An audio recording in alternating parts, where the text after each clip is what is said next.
Hola, ¿qué tal amigos? Bienvenidos a un nuevo video. Quien les habla su servidor Daniel Azuaje, y en esta oportunidad les hablaré sobre la amebiasis. La amebiasis es una infección causada por entamoeba histolítica. Este es un protozo que tiene la capacidad de invadir la mucosa del colon y provocar un cuadro diarreico, que si bien la mayoría de las veces es leve, sin embargo en algunas oportunidades esto puede llegar a una colitis fulminante. De igual forma, este parásito tiene la propiedad de diseminarse a otros órganos, conocido como manifestaciones extraintestinales. La más frecuente es el acceso hepático amebiano. A nivel mundial es la tercera causa de mortalidad por infecciones parasitarias por protozo. El género Entamoeba es muy variado, sin embargo, solo 6 especies pueden habitar el intestino grueso de las personas. Estas son Entamoeba dispar, Entamoeba muscoski, Entamoeba histolítica, Entamoeba poletki, Entamoeba coli, Entamoeba harmani. Las tres primeras son idénticas desde el punto de vista morfológico. Si bien la mayoría de las veces se considera a Entamoeba dispar y Entamoeba muscoski como cepas no patógenas, sin embargo algunos estudios y reportes han demostrado que estas cepas pueden llegar a provocar una diarrea muy leve. Por otra parte, la entamoeba histolítica es el agente responsable de la amebiasis entamoébica, también conocida como amebiasis intestinal o simplemente amebiasis. La entamoeba histolítica es un protozo comensal del intestino grueso, que en ocasiones invade la mucosa intestinal y puede diseminarse por vía hepática. De igual forma, él puede invadir los pulmones, el cerebro o la piel. Fue descubierto por Lotz en 1875 en un paciente aquejado de un cuadro diarreico crónico. Morfología. La entamoeba histolítica presenta dos formas: el quiste, coloquialmente lo que conocemos como el huevo, y el trofozoito, que es la forma móvil, que constituyen respectivamente la forma invasiva e infectante. El trofozoito o elemento invasivo es extraordinariamente pleomórfico, ya que su aspecto y movilidad están muy influidos por los cambios de pH, potencial redox y osmolaridad. Se multiplican por fisión binaria. Este es un tipo de reproducción asexual y son muy sensibles al ácido gástrico, factores ambientales externos. Su hábitat comprende la luz intestinal y la pared del colon, especialmente el sigma y el recto. Su tamaño es muy variable y oscilan entre 10 y 60 micrómetros. Las formas más pequeñas constituyen a los no invasivos, también conocidos como trofozoitos de la luz intestinal, y se encuentran habitualmente en los casos asintomáticos, mientras que los de mayor tamaño son las formas invasivas o trofozoitos tisulares, que a diferencia de los no invasivos, estos no aparecen en la luz intestinal. Los trofozoitos tisulares son hematófagos, presentan mayor movilidad, no se transforman en quiste, es decir, no realizan el proceso de enquistamiento y no son expulsados por las heces. Por otra parte, los trofozoitos tisulares y los trofozoitos de la luz intestinal se nutren por fagocitosis, a expensas de los tejidos disueltos y hematíes. El quiste o elemento infectante presenta una forma redonda.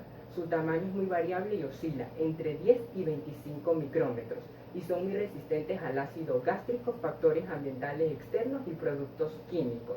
Los quistes maduros presentan 4 núcleos, mientras que los quistes jóvenes presentan de 1 a 2 núcleos, teniendo en cuenta que los quistes maduros son los que van a provocar la infección. Ciclo biológico. Para iniciar el ciclo biológico, la persona debe sufrir la infección. Para ello debe ocurrir la ingesta de quistes maduros. Esto puede ser a través de agua o alimentos contaminados, a través de una persona infectada que por mala higiene lleve sus dedos al ano y posteriormente toque con ellos a una persona sana. Es posible que esta persona ingiera los quistes. Esta es la denominada transmisión feco-oral. Otra forma de transmisión es a través de contacto sexual oro-anal.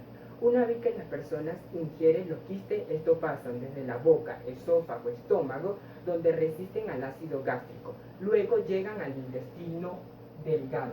En el ilion, que es el tramo final del intestino delgado, se produce la rotura de su pared y la liberación de una ameba metaquística de 4 núcleos, que posteriormente va a dar origen a 8 amebas unicelulares uninucleadas de pequeño tamaño. Estas alcanzan el colon, donde maduran y se transforman en los llamados trofozoitos de la luz intestinal. Estos trofozoitos pueden ser expulsados a través de las heces, teniendo en cuenta que una vez que tienen contacto con el medio externo se destruyen. Pueden adquirir capacidad invasiva, transformándose en los trofozoitos tisulares, donde penetran la mucosa intestinal y producen úlceras. O pueden realizar el proceso de enquistamiento, es decir, se vuelven a transformar en quiste inicialmente uninucleados que después maduran y de igual forma son expulsados por las heces, teniendo en cuenta que esta maduración del quiste puede tener lugar en el medio externo, donde vuelven a contaminar la tierra, el agua o los alimentos para volver a iniciar el ciclo biológico. Patogenia. En la amebiasis entamoébica o amebiasis intestinal, los cuadros sintomáticos evolucionan en 3 fases. La número 1 es la adherencia. Esto ocurre cuando los trofozoitos de la luz intestinal adquieren capacidad invasiva y se transforman en los trofozoitos tisulares. Estos trofozoitos tisulares se adhieren a la pared del colon. Esta adherencia se realiza fundamentalmente con las células del epitelio de descamación. La segunda fase es la penetración, que ocurre en las zonas interglandulares debido a la menor resistencia de estas áreas.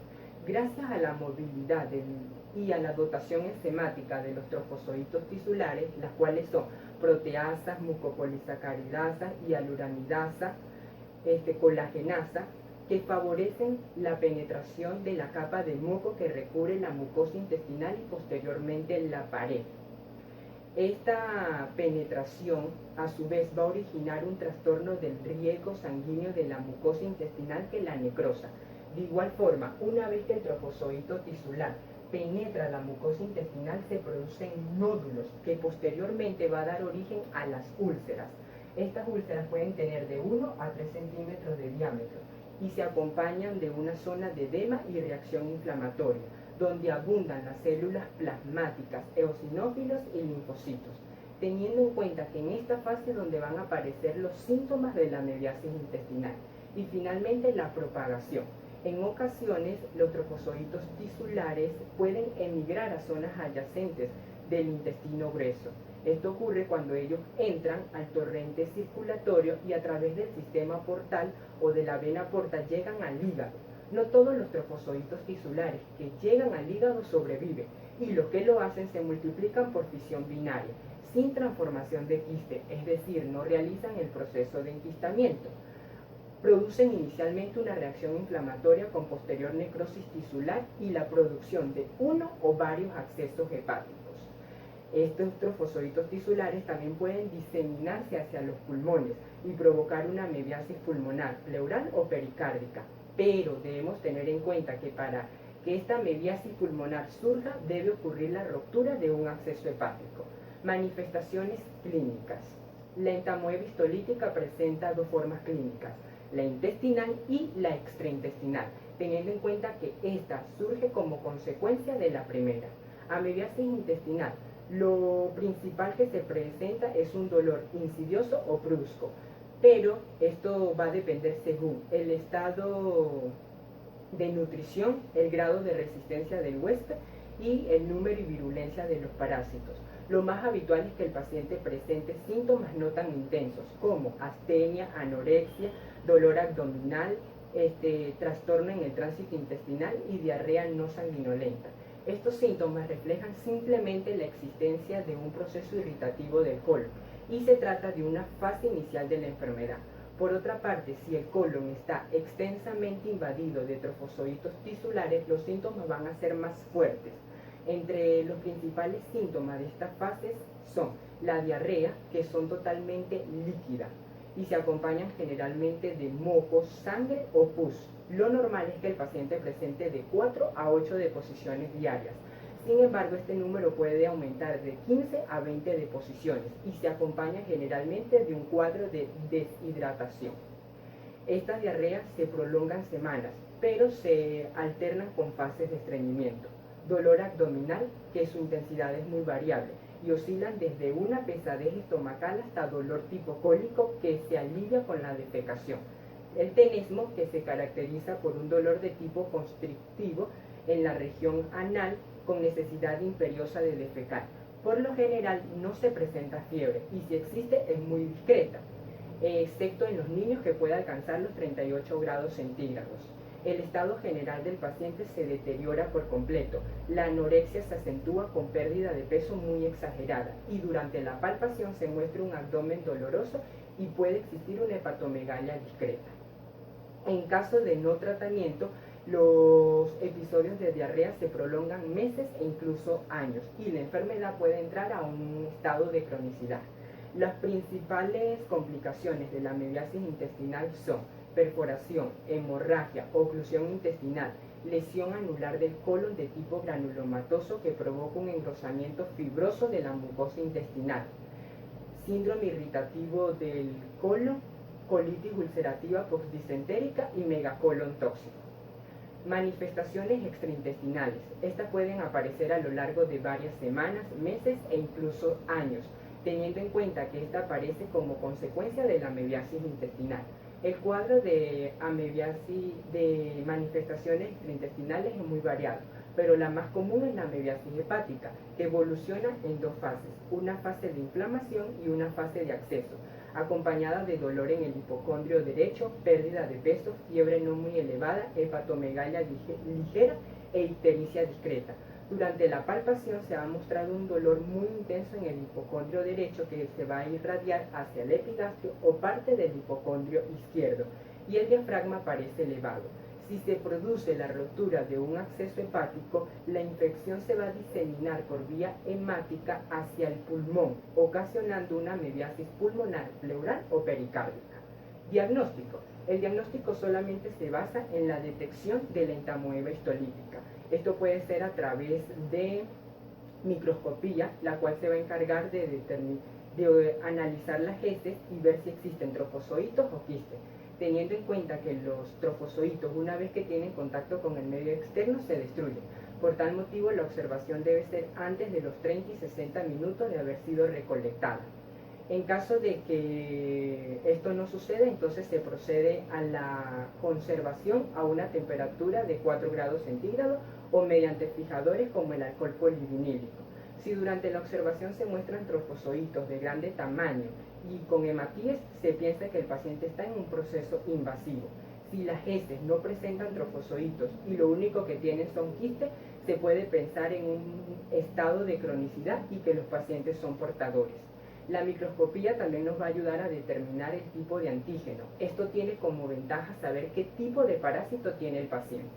A través de la serología, la cual nos va a permitir detectar anticuerpos contra la entamoeba histolítica, a través de la reacción de polimerasa en cadena, la prueba de PCR que se encarga de determinar el ARN o el ADN de la entamoeba histolítica. O finalmente se puede utilizar una colonoscopia o sigmoidoscopia, la cual se va a encargar de mostrarnos una mucosa intestinal edematosa, frágil y con úlceras.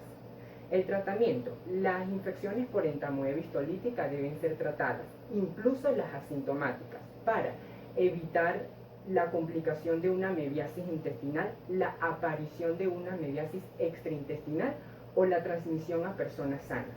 El fármaco más empleado es el metronidazol. Este puede ser empleado durante 5 a 10 días. Sin embargo, este puede no ser suficiente para eliminar los elementos quísticos en el lumen intestinal.